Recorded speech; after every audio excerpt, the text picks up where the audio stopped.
بسم الله الرحمن الرحيم إنا أعطيناك الكوثر فصل لربك وانحر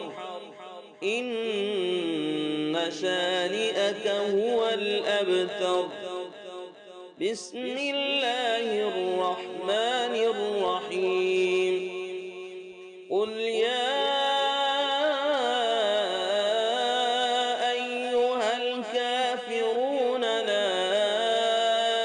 أعبد ما تعبدون ولا أنتم عابدون ما أعبد ولا أنا عابد ما عبدتم ولا أنتم عابدون ما أعبد لكم دينكم ولي دين.